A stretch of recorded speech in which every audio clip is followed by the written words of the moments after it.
ई आकाशवाणी गोरखपुर है। अब रंगवा सभे सुषमा श्रीवास्तव से भोजपुरी में समाचार सुनिए। मुख्यमंत्री योगी आदित्यनाथ लखनऊ में आज अपने सरकारी आवास पर प्रदेश के 29 जिलन में सक्रिय क्षय रोगी खोज अभियान, सज्जो जिलन में विशेष टीकाकरण अभियान, आयुष्मान भारत योजना के गोल्डन कार्ड वितरण अभियान के पहला चरण के शुभारंभ कैली। सतही वहां के बीआरडी मेडिकल कॉलेज गोरखपुर में नया बनल कल्चर एंड डीएसटी लैब, राष्ट्रीय क्षय रोग उन्मूलन कार्यक्रम से जुड़ल प्रचार प्रसार सामग्री के लोकार्पणों कैली। वहां के टीबी मरीजन के इलाज खातिर टीबी से बचाव का नया दवाइयों बंटली। इस मौका पर वहां के कहनी कि प्रधानमंत्री नरेंद्र मोदी बरिस 2025 ले भारत के टीबी जैसन बीमारी से मुक्त करौले के जौन लक्ष्य रखले हुए प्रदेश सरकारों यही संकल्प के पूरा करे खातिर प्रतिबद्ध बाटे। इस मौका पर स्वास्थ्य और परिवार कल्याण मंत्री जय प्रताप सिंह के सतही और यू बढ़न अधिकारी लोग मौजूद रहले। देश में इस साल अक्टूबर में वस्तु और सेवा कर जीएसटी से राजस्व संग्रह 1,05,155 करोड़ रुपया भइल। वित्त सचिव एबी पांडे आकाशवाणी के बतौले कि इस साल अक्टूबर में संग्रह भइल जीएसटी राजस्व पिछला साल यही अवधि में मिलल राजस्व से 10% ज्यादा बाटे।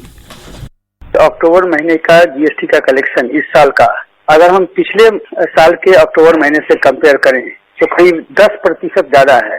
तो टोटल कलेक्शन अक्टूबर महीने का 1,05,000 करोड़ से ज्यादा है। इसको अगर पिछले महीने से अगर तुलना किया जाए, सितंबर महीने में जो हमें रेवेन्यू मिला वो था करीब 95,000 करोड़ का, और उसके अनुपात में अक्टूबर महीने में हमें 1,05,000 से ज्यादा मिला है।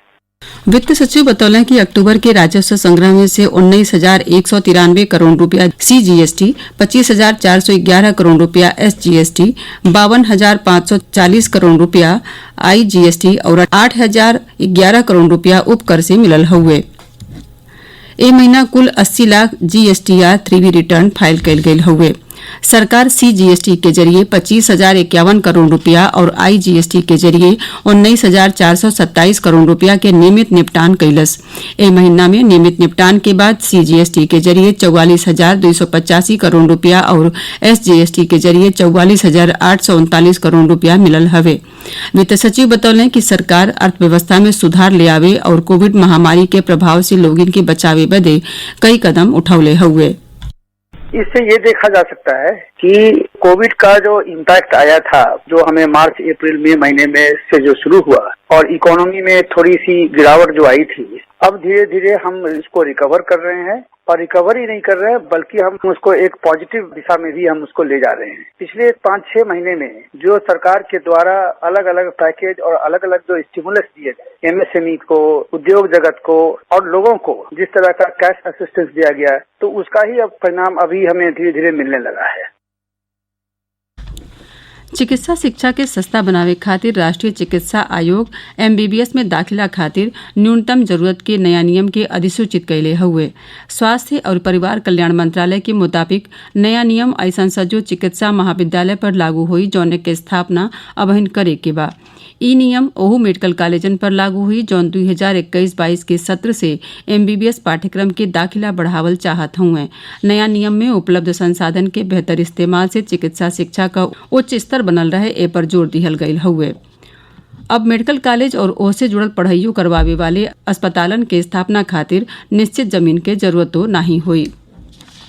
प्रदेश के 7 विधानसभा सीटिन पर 3 नवंबर के होखे वाले मतदान खातिर चुनाव प्रचार आज संझा 6 बजे खत्म हो गयल।